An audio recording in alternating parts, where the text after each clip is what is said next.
இந்த மகளிருக்கான பாதுகாப்பை உறுதி செய்ய தவறிய இவங்களை மாற்றுவோம். இன்னைக்கு மகளிர் தினத்துக்கு ஒரு வீடியோ போடுறாரு ஒரு அரசியல் தற்குறி.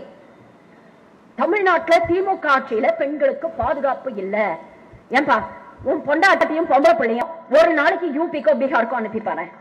ஒண்ணு இல்ல, ஒரு 24 மணி நேரம் மணிப்பூர்ல விட்டு பாரு. மேடம் என்ன சொல்றாங்க? யூபி, பீகார், மணிப்பூர்லாம் பெண்களுக்கு பாதுகாப்பு இல்லைன்னு சொல்றாங்க. அப்ப தமிழ்நாட்டுல பாதுகாப்பு இருக்குன்னு சொல்றாங்க. அங்க இல்ல, இங்க இருக்கு.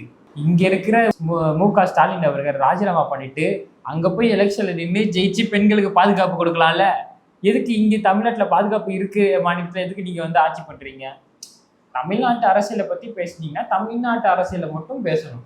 இங்க தமிழ்நாடு முன்னாடி எப்படி இருந்தது, இப்ப எப்படி இருக்குது, அதை விட்டு வெளி மாநிலங்கள்ல என்ன நடக்குதுன்றதை வச்சு இங்க பேசக்கூடாது. விஜய் எதுக்கு சொன்னார் பெண்களுக்கு பாதுகாப்பு இல்லைன்னு சொல்லிட்டு?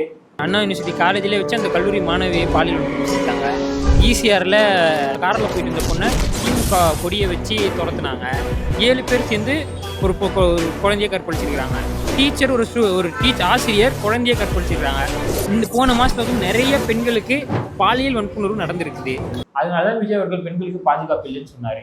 இல்லாததெல்லாம் ஒன்றும் சொல்லலையே, இருக்கிறதானே சொல்றாரு. இங்க இருக்கா இல்லையா தான் நீங்க பேசணுமே தவிர அங்க நடக்கிறத பத்தி நீங்க இங்க பேசவே கூடாது.